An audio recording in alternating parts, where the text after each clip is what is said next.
Hey, let's do a quick Wembyama sneaker review and ask the big question: can Wemby be the best player in the league next season?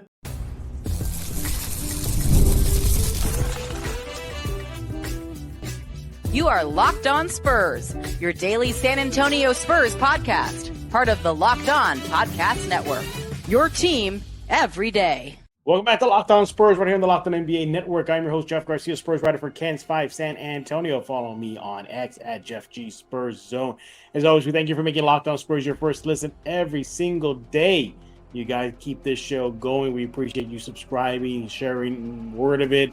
And yeah, thank you for watching Locked On Spurs, or whether it's on your Ken's 5 Plus app, YouTube, Spotify, iTunes.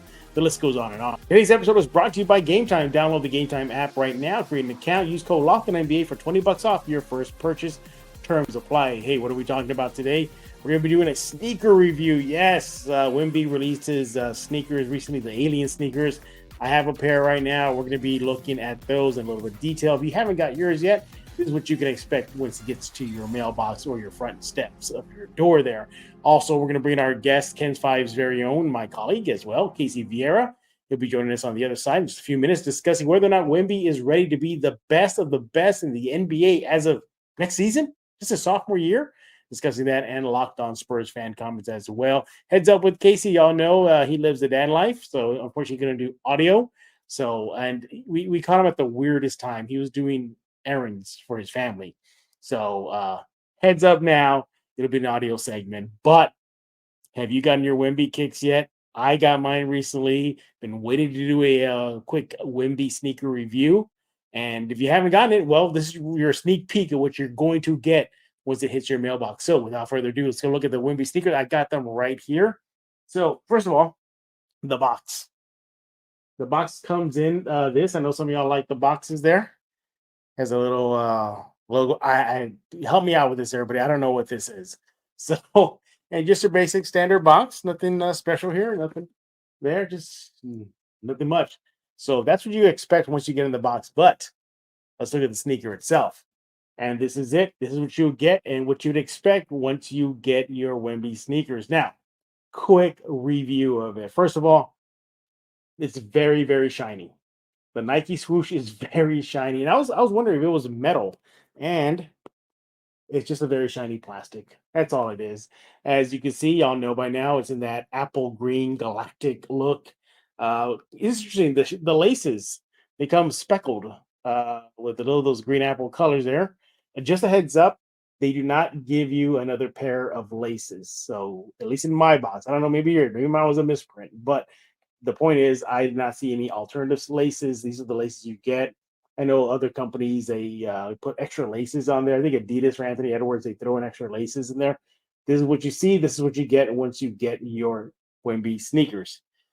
As y'all know by now, it has the Nike logo on the tongue there. And there is the Alien right there. Also in the same material as the metal plastic piece there. Let me tell you, the colors pop. They really do. They do come in that look signature. This says, let's see here. It says every day, but the sneaker says be unique every day. So yes, it does come in that thing there. I believe it may glow in the dark. This gives like the impression, the soul here, that it may glow in the dark here. Toe box, simple. The GT Hustle, same thing. Basically, if you own a pair of GT Hustles already, that's basically what you're getting, just in the Wemby look. Let's see what else inside here. Let me just take this. Alien is in there. Yep, as you can tell, just a black padding there, and with the Alien look there. See what else you got here. And it is a mid top. So there you go. Overall, I like it. It's definitely different. The colors, I'm pretty sure there'll be new colorways as the season progresses or as Wemby's career progresses. But this is his first sneaker there. I know a lot of you Spurs fans already got yours. Y'all are just loving it, being part of it. It took a while for me to get mine. It did take a while. I had to wait for quite some time before I got it. So I was able to just get lucky, and I went to a website, and they just happened to have them there. I'm not going to name the name of the website. I don't want to get free promotion, but just one of those things like, yeah, what the hell? Let me go check it out. Maybe it might be some leftovers there. Sure enough, there were leftovers there. So I got super lucky. I didn't get them on the first initial drop. A day or two later, where I went back to this website and I saw it. I said, let me take a shot in the dark. And sure enough, there it was. But there they are, pretty much it. I mean, they're going definitely for the alien look, the green, the spacey look. And there it is. Look, I'll tell you this much. If you have them, you're probably enjoying them. If you haven't gotten them yet, you just wait till you open it up. Get that fresh car smell, that fresh new car smell, new sneaker smell. It's awesome here. That's interesting too. There is, again, they try to go over that shiny thing you see there, right there. That's on there as well. But overall, it's good. Toe box feels strong, very strong toe box there. So you got to put some really force to bend it in when you break that. But overall, good stuff. Good stuff. I know a lot of Spurs fans are loving their sneakers. Hey, did you get some? I want to know. But overall, I'm going to give this a solid A. Solid A. Can't wait to see what other colorways will come out for Wemby and new sneaker looks and everything moving forward in his career. So there you have it. Wemby sneaker. Hey, Locked On Spurs first over sneaker review here. Maybe I should do more. Maybe I should get some Keldon Johnson. Yes, Keldon Johnson does have his own signature line with a Chinese company. But there you have it. The Wemby alien kicks right here. So did you get your pair? I need to know. You can let me know by simply going to Locked On Spurs YouTube page right now, leaving a comment about what you think about your Wemby shoes, or maybe you don't like them. Tell us why you don't like them. We love to hear about that. All right. So coming up next, we have Casey Viera, my colleague at Ken's 5. We're going to be discussing whether or not Wemby could be the face of the league, the best of the best already in just a year or two. That and more. That's next right here on Locked On Spurs. Hey, I want to tell you about Game Time. I'm going to go to gametime.co right now. Game Time takes things easy for you. Yeah, it makes things so easy for you looking for your next tickets, and it also makes getting NBA final tickets even faster and easier. Prices on the Game Time app actually go down the closer it gets to tip-off. Killer last-minute deals, all-in prices, view from the seats, lowest price guarantee. Game Time takes the guesswork out of buying NBA tickets. Look, you're pretty sure there's an event in your neighborhood. It doesn't have to be sports. It could be, a concert. It could be a movie theater. It could be a theater, whatever. Whatever the event is, you need tickets. You want to go to Game Time. Look, they got great deals. I've used them before. I get to see all those all-in upfront prices. I was not surprised when I hit checkout. And, they got event cancellation protection, job loss protection. They got it all. Those seat views, basically you get a panoramic view of your seat in the app before you buy. So you got to download it. They got last minute deals, save up to 60% off buying last minute for sports, concerts, comedy, theater, etc. For about the flash deals, save even more with exclusive in-app deals on select seats ahead of the game or event. And your purchase is always covered with the most flexible customer service policy in the ticketing industry. What more do you need? Go download the Game Time app right now. If you find a lower price, well, Game Time will credit you 110% of the difference. That is the lowest price guarantee. Download the Game Time app right now. Create an account. Use code LOCKEDONNBA for $20 off your first purchase. Terms apply. Again, create an account. Redeem code LOCKEDONNBA for $20 off your first purchase. Download Game Time today. Last minute tickets, the lowest price guarantee. A Jedi uses the Force. To subscribe to Locked On Spurs, pass on what you have learned. And we're now joined by Casey Viera, my colleague at Ken's 5 San Antonio. Follow him on X at Casey_Viera. The very mobile Casey Viera. You can tell everybody by his audio right now. He's driving. He's in a car right now. Got places to be. No, he's an important guy. He's an important guy. He has to be. I had to fit Jeff into my errand running. There you go. As you can tell, look, Casey bounces so many hats. He has a day job. He has his duties with Ken. He's a father. He's a husband. So, thank you, Casey, for squeezing Locked On Spurs in your very busy day. Oh, yeah, of course. Always for you, Jeff. But be safe, Casey. Please be safe. Don't obey the traffic laws. I use my directionals. Stick your hand out too, and go up for left, and put it straight out for right. Yep. Yeah. Yep. Yeah. Do you think drivers in Texas are worse than drivers in New York? Yes. Yes. I think so too. Yeah, I think so too. What I noticed after years and years of living in New York City now, slow reaction rates, like the reaction times are slow. Like it's green and they don't go. They're just like, oh, okay, I guess I'll hit the All right. accelerator now. You know? I'll get to it. I'll Yeah, do it. I'll exactly. do it. And that was your You know, segment. I- That was your car safety segment here on Locked On Car Safety. Yeah. Uh-huh. Uh-huh. I also think it feels worse too because there's bigger cars on the road in Texas. Yeah. Yeah, I remember driving through Manhattan one time when I was moving from apartment in Queens to an apartment in Manhattan. Terrified, though. I was terrified. Yeah. Yeah. Sounds right. Sounds right. All right. But one thing that's not terrifying is the potential of Victor Wembanyama. That is why Casey is here. In case y'all missed it, Dame Lillard, yes, Dame Dollar himself spoke to a Milwaukee outlet saying that Victor Wembanyama will be the best of the best in the NBA, not 2 years from now, 3 years from now, in his sophomore season, second year. Are you buying or selling that, Casey? I am selling only because right now we are in an age where the best player in the league is a very subjective title because you can talk to anybody right now and they will probably tell you something along the lines of Jokic, of Doncic, of Giannis, Joel Embiid when he's healthy. I think we're in a window right now where that title is way too open and way too subjective. It's not like what it was 6-7 years ago where LeBron, no pun intended, was the undisputed king of that. It was not anymore. We're not in an age of anything like that. But I do think there's a chance that Victor can enter that conversation. I mean, I know we've said on here before, and I think Wemby is going to, by the end of next season, undoubtedly going to secure himself as a top 15 player in this league. And the difference between 15 to 7 is not an insane incremental jump. So while I don't think that he will be the undisputed, defined best player in the league next season, at the end of next season, I could entirely see a world where that's the conversation. Because right now, that seat is too fluid. It's very fluid right now. So definitely, I agree to some extent with Dave.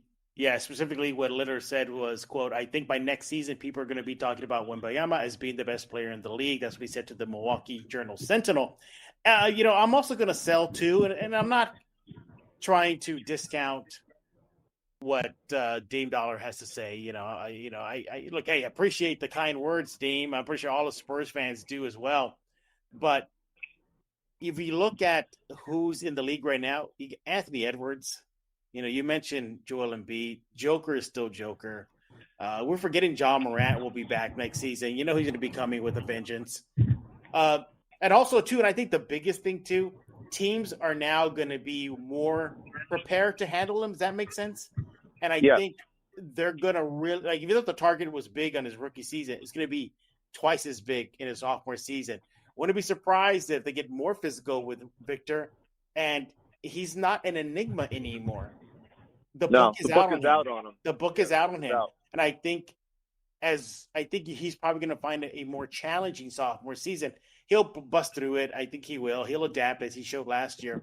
But the bigger question for me, Casey, is maybe what could hold him back is the roster. How do you factor the roster in him becoming the best of the best in the NBA?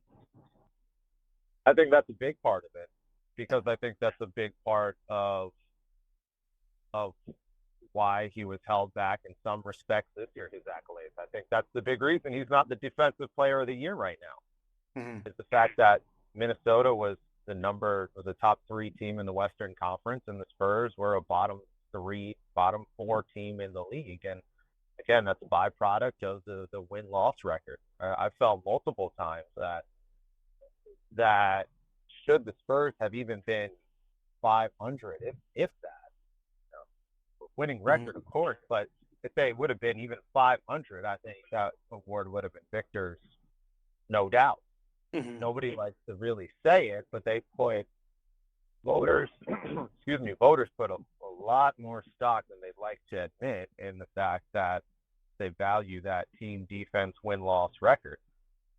So the playoff year point, I think that plays a big time part in it. The win-loss in that respect, at least from the recognition of accolades, Mm-hmm. so to speak. And if we're talking about an accolade like we are, like not really an accolade, an unofficial accolade, Mm-hmm. yeah, because some of those guys that you're in the conversation with, they're not, in all likelihood, Spurs are not going to be better than the Nuggets next year. They're not going to be better than the Bucks next year. They're Right. not going to be better than the Timberwolves. And so what's going to be a decisive, maybe not decisive, but a hair to be split to help back an argument? It'll be, oh, well, Wemby's team has 30 wins. Anthony Edwards' team has 50-plus wins. Mm-hmm. You're telling me Wemby's value has that big of impact on winning? Oh, no, I can't put him as the best player in the league yet. And there's going to be a lot of that. And if we're being honest, that kind of is a fair criticism to a certain extent. But that is a fair criticism because at the end of the day, what's this all about? Wins and losses. Oh, it is. Wemby's Yep. stats, Wemby's stats, if he's putting up what he did, even more so next year, plus the team is a 30-win team, how can we turn around and say that what he's doing is impacting winning? Is it really impacting winning, or is the team just that bad? Is it the difference? Is Wemby adding 10 wins to what's a 20-win roster? Yeah. Same thing this year. Was Wemby adding 10 years to what was a team that wasn't going to win 15 games? And honestly, at times, you can make the case, he most definitely was. Yeah. You look at the foundation that Wemby has bringing into his sophomore season, and it's not a bad foundation. 21.4 points per game, 10.6 rebounds, 3.6 blocks per game, led the league. The list goes on and on. First player to average 20 points, 10 rebounds, 3 blocks, and fewer than 30 minutes per game. I mean, Rookie of the Year award, multiple Rookie of the Month awards, all rookie team. He has a good foundation. But we saw, as you brought up, Casey, he can have phenomenal nights. We saw that, near quad doubles, triple doubles, 30-plus points, 10-plus blocks. I mean, the list goes on and on. But that still wasn't enough. And that's just a reflection of what the league is today, Casey, is that the Spurs need a running mate for him. They need that star pairing with him. Do you think the Spurs will do it ASAP or stick with the whole, we're not going to rush the process, Casey? I become more and more of the belief that this is what we got. This is what we're looking at. Not encouraging. How can you not? I know this is something that we talked about a few weeks ago, and maybe you kind of let time play. But how can you kind of not feel that way? And everything kind of indicates from what we've seen from the team in front of us, comparatively speaking to what we've seen behind the scenes, which, as we know, is just about nothing, and we're going off reports that are not entirely the most concrete in the world. It's hard to believe that star is on his way. I just don't see right now how.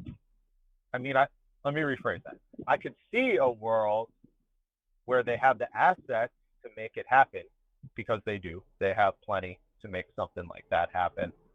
But whether they do it just doesn't feel that way. It seems like a bunch right now, and we just kind of keep going back to that end-year press conference where they all just seem very much on the same page with the end goal of what's coming forward. There was not a whole lot of hypotheticals of, we'll see, we'll see. Well, if guys, I don't want to say as bluntly as if I'm here, but there was not a lot of skepticism left about the future is maybe the best way to put it as it pertains to the vision with this roster.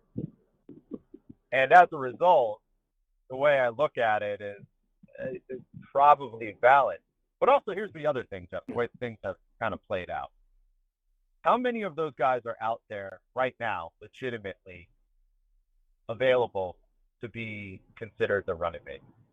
That the Spurs would jump in and make that offer. Yeah. We know Trae Young won. They're not gonna empty the tank for Donovan Mitchell. Yeah. Just because of that contract situation going into a contract year. Yeah. And he's got, as much as we said we want him to sign an extension first, he's not going to sign an extension. Yeah. He's just not. Going into his contract year, he's not. I mean, you got other names like reports out there, Darius Garland, DeJounte Murray. This. And here's the thing, Casey, is that the Spurs, we talk about the assets right now. Not only do they have what they have currently at this time of this show, Locked On Spurs, they're going to have perhaps even more in next year's draft. They're probably going to get another good draft spot next year in what a draft that's supposed to be, all that and more. So to me, when does the dam break, Casey? When does the dam break and the Spurs brass, Brian Wright, say, you know what? Okay, we got to start burning some of this stuff because this is getting out of control. Let's go ahead and bring in these power players now to pair with Wemby. It just seems like, are we going to go into the 2024 NBA draft draft itself, Casey, and Spurs are 4-8, and they just pick accordingly and move on by? I mean, this is what it feels like that we're going to do all over again, Casey. I think right now, I think that is what they are going to do. Maybe they make a move in the offseason. Maybe they find somebody to pair better with Victor from a role player standpoint. I'll sign points to Keldon being the odd man out in this equation with all this, but that's not an earth-shattering move. Right. I don't see how right now why they're going to change what they have based off the perception of what we've seen for them for a very much an extended period of time when it comes to this time of year. But even the names that you rattled off after Trae Young, DeJounte, Darius Garland, are those guys two names that you associate as while good players as the true number 2 running mates on a title contender? You know what? No, of those, the only one that intrigues me is Garland, because he's been playing in the shadows of Mitchell and then for certain degree Colin Sexton. But will he finally get that change of address to be that, all that, and more? I think the Spurs could represent that. What do you think? That's more, to me, that's more of the conversation. And if I'm going for this, if I have to trade big, I think I'm probably trading a little bit. I'm biting a little bit more on the Garland thing because I like the idea of that potential. Darius Garland has played in bigger basketball games and pivotal roles, at least, than DeJounte Murray has. Yeah. And while he hasn't played great per se, he has still played in these games, and he has the experience a little bit. And same thing you said, the change of setting might be something that you can build around or hang your hat on when it comes to rationalizing that type of deal. Mm-hmm. But even then, I'm not blown away like I am other names. And maybe that's why the Spurs have this reservation with that. But the only issue that they come across with having so many assets is eventually those assets you're gonna run out of time to use them. And the clock is ticking on the time to use these assets. So whether or not they use them or not, of course, is the big thing we're waiting on here. But maybe the way they see it is, hey, we're not thrilled with what we have in-house. They're never going to go out and say that. Well, we're not thrilled with this team, what we have in-house, but we're not particularly thrilled with the idea of selling the farm for Trae Young or selling the farm for Darius Garland. As much as everyone likes Trae Young, there are parts of his game where he's a flawed player. He is very much a liability defensively. And if you're going to get Trae Young, there's a world where you probably have to get another sort of perimeter defender out there too, so you can mask his deficiencies on the floor at times. So there are caveats there to each of these names and going to get them. And that might be what the picture the Spurs are seeing. It's not, and they're behind doors are seeing. And well, again, won't portray to all of us on the outside looking in, but they just might not like the idea of using all those assets on the big name that's available. And if they don't, well, they don't. But there's only so many more off seasons where you're kind of saying to yourself, "Oh, we have the assets and we can get a star." And there's only so much you can do on a summer. Time goes by fast. The comment, if it feels like the thread in this conversation is, yes, perhaps Wemby could have the potential to be the best of the best. Fine. You want to start next year, Damian Lillard? So be it. But it's not about we're worried about what he can do on the court. I think it's just more a reflection of the Spurs roster construction, management, in helping Wemby get there. So as much as Dame Lillard says that he predicts, Wemby by next season be the best of the best, and thanks, Dame. But maybe the comment should have been, yeah, well, I predict Wemby could be the best of the best if the Spurs do everything right to help him get there. Yeah. Yeah. Yeah. And in reality, that should be the conversation. Yeah. That should be the conversation because it's only going to go so far. The narrative is going to change about how talented Wemby is based off what we see the end result on the floor to a large extent. Yeah. And again, the Spurs are going to say all the things of patience, building around Victor. We want to give him time, let him find himself. Blah blah blah, all the things that we've been told for basically a year now. Mm-hmm. And it's fair to have a very skeptical lens of it because being overly complimentary of a team that won 20 something games is tough to do. But I think just kind of what it comes down to is that maybe the Spurs just don't like what they're seeing in terms of taking that big home run swing on a name. Yeah. And maybe they see the best path to their championship is waiting until next year to get Harper or try to get in the Cooper Flag world. Yeah. Maybe they view that as their best path to a championship instead of being what they see as a little bit more short-sighted with Darius Garland or Trae Young. Yeah. And if you look at it through the lens of that, of the immediacy, if the immediate options are the likes of Trae Young, DeJounte, Darius Garland, this is not Shai Gilgeous-Alexander walking through this door. This is not Anthony Edwards walking through this door. If this was Donovan Mitchell on a more than potential 1-year rental, you're saying, okay, take everything.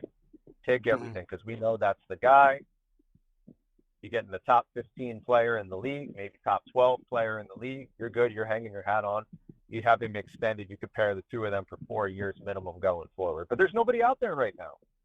There's nobody out there that instills an inordinate amount of confidence in that. Trae Young, but even then, it's still debatable, like I was saying, at the highest degree of winning. Obviously, he'll impact the wins, losses immensely.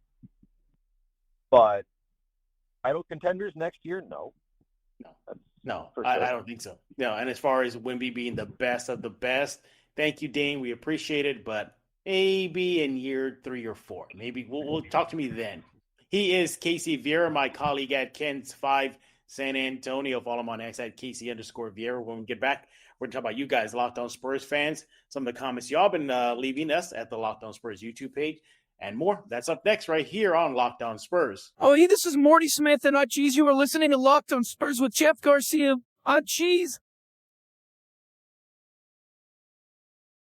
And we're now joined by, Casey Viera, the guy, the man, the myth, the legend, the guy who can multitask. He can drive, run errands, be a father, a husband, an employee, all at once. Casey, I don't know how you do it, man. I have no choice. Okay. In case everybody's wondering why it's a little adapt, bit, adapt or fall behind. Yeah, or if have the wrath of your wife come down on you, right?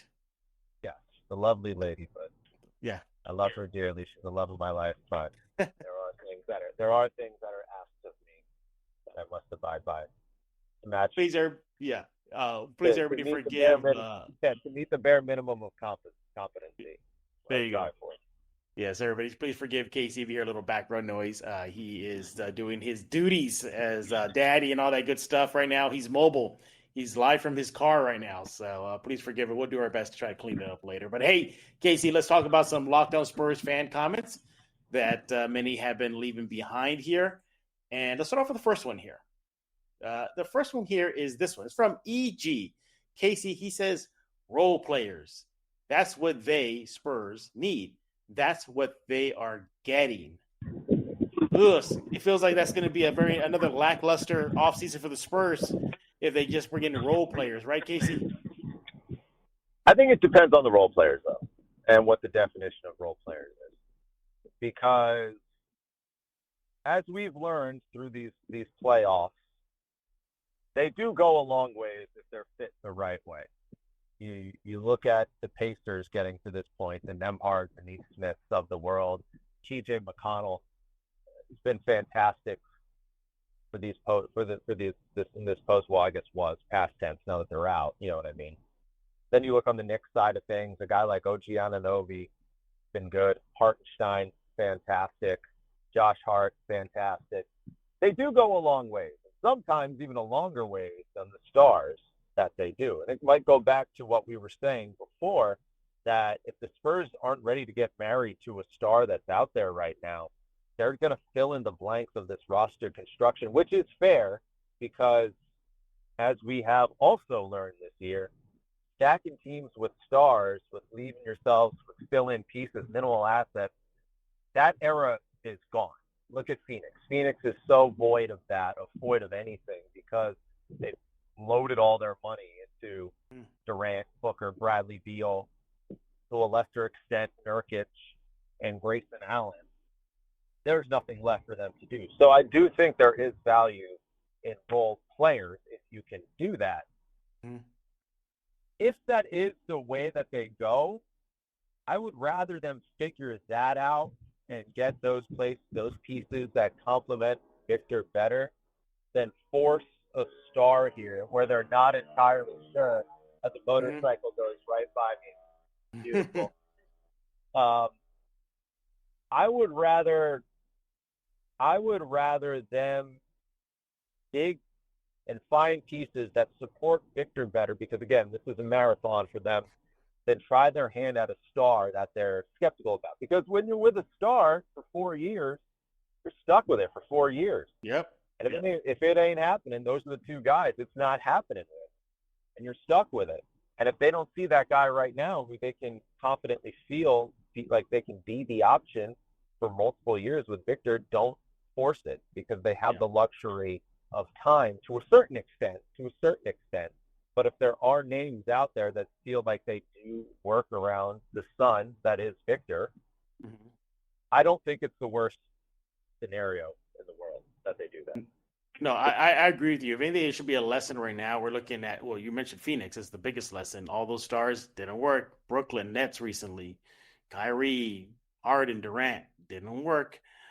Rarely does it work. Maybe it's the Miami Heat years at work. Golden State, it worked with Kevin Durant joining them, but rarely does that work. And I think you need role players. The Knicks, all-star. He was an MVP candidate. Jalen Brunson, nothing but supporting cast around it, and they had a pretty good playoff run until they got hit with injuries. So the Spurs definitely should be looking at role players, and you need those glue guys. You need those guys on the court that will do the dirty work, and I'm pretty sure the Spurs will definitely do that. Thank you for that comment there, and we'll move on to the next one. And this one, Casey, comes from Frank Santini. He says, we Spurs need a sharp shooter. Read or connect with one of the picks in the first round. Casey, that's a win-win. You get one of those guys with 4 or 8, you're good. Spurs should be all right. The void that they need. I mean, they need perimeter defense. They need perimeter defenders. They need shooters. They do. I think that's part of the reason they're going to see Keldon Johnson on the way out this summer was that I think they viewed this year for Keldon to see if he can become that a little bit more, to be more of that spot up guy and kind of see if it does happen, because I think they like Keldon. Well, not think. I know they like Keldon. I appreciate him here. But as we said so many times before, if it just isn't happening, it's not entirely happening. And I wouldn't be surprised if that's where they look to upgrade a little bit this year, is at that 3-4 wing spot, a guy who can shoot, fill that a little bit better than Keldon Johnson had, and get a better spot up guy.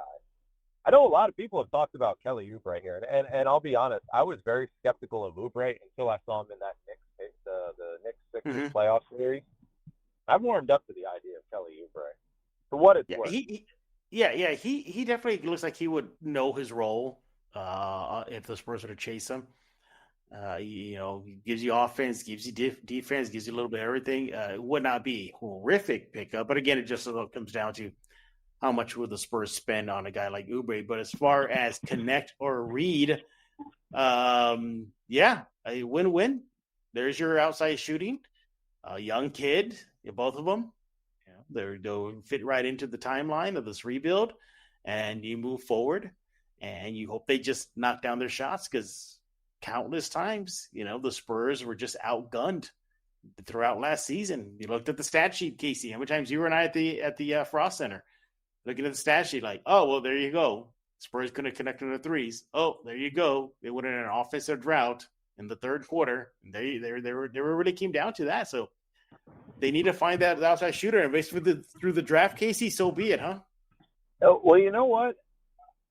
There's something to that, I think, because the numbers when they were cooking, they were really good in terms of ball movement and three-point shooting. I forget how it all worked out at the end of the year, but in terms of their assists per game average, what it was. But the ball movement on this team was very efficient at times, and I would love to look at the deeper analytical numbers of, they have numbers for everything, of the amount of open spot-up threes that they were getting. Because it felt like at times when those jumpers were falling, they were creating space with Victor. He had the gravity thing going on. He does a good job of getting the ball out. And when the jumpers were falling, they were falling. So if they can get some semblance of consistency around that, even you obviously love Vassell, and he's the second best player on this team, but consistency at times is a concern. Not singling out Vassell, just kind of all-encompassing idea of it, of the guys who's going to get the volume shots. That probably, if they're going to go the role player route, finding more consistent shooting, I think, has to be the move. I think finding more consistent shooting and seeing what you can do to upgrade at that big spot, aside from Victor, to add more depth. Mm-hmm. I think those got to be two priorities. You and I, we have sat here, how many times Isaiah Hartenstein on the Spurs? Oh, yes. Hartenstein is everything they want, and I guess Zach Collins still could be. He's still young. Mm-hmm. But pairing that with Victor, either both on the floor at the same time, or him coming in to spell Victor, if they ended an offseason with just Hartenstein alone, that would be a big win. Because if we're going to talk about role players, a guy like that, if I'm a Spurs fan, if they had a Hartenstein, Oubre offseason and they hit on their draft pick, I would be happy with that. I would be happy with that. Yeah. But that's we all want the big home run hitter, but and I think that's what a lot of I think that's what a lot of Spurs fans are expecting this offseason, that home run hit, and the Spurs bring in some power player. But I think they're just going to wait I think if anything happens like that, it'll be after the draft. Once, they'll see what kind of, there's any draft day deals. Does Phoenix get desperate? Like, they have no picks until eternity at this point. I exaggerate, but could they be desperate enough to make a sweetheart of a deal to the Spurs? The Brooklyn Nets, the same thing. They don't have that many picks. So you wait to see that, and we'll see if there's any movement after the draft. But I think that's where they'll look at the course of their rebuild right now. Thanks again for that comment, Frank Santini. He is Casey Viera, my colleague at Ken's 5 San Antonio. Again, follow him on X at Casey_Viera. Casey, what's going on in the world of sports that you got us covered on Ken's 5 TV? Time to get over to check out the Brahmas, guys. Well, actually, hold on. I'm going to bite my tongue because Brahmas might not have any home games left if they don't take care of business this weekend against St. Louis. Because if they do, they're hosting playoff football in the Alamo Dome. If not, and they lose, we won't be seeing them again until next year. But invest your attention into the Brahmas because they're fun, they play hard. Wade Phillips is a hilarious guy to be around. He joined us in studio a couple of weeks ago after. Yeah, I saw that. Yeah. He was great. Him and Savian Pat, defensive tackle. They came in and they hung out with us in studio one day after Arlington. Forgot which one it was. Either way, hilarious individual to be around. I had never met him. He's like your overly candid grandfather. Yeah. A little bit. No filter. Probably the best way I can describe him. Yeah, maybe not no filter because I had just met him for all but 20 minutes or so before he started being a wise guy. So I don't know what he says to the people who do know him a long time. But either way, invest your time into that. There you go. And Casey will have all the recaps, stats, all that good stuff, not just on Brahmas football, but anything going on, local sports in San Antonio and everywhere good happens. Maybe some NBA finals coverage, but we should know by then if there is going to be already a partner for the Boston Celtics in the NBA finals. So Casey has your back on Ken's 5 TV. Hey, we thank you for making Locked On Spurs your first listen every single day. Free and available wherever you get podcasts. Pick a platform. We're there. YouTube, Spotify, iTunes, Ken's 5 Plus app. Can't forget that. And we'll be back tomorrow. More Spurs talk as the offseason continues leading up to the big day, the NBA draft and beyond. So for Casey Viera, I am Jeff Garcia. We're going to put a lock on this episode of Locked On Spurs.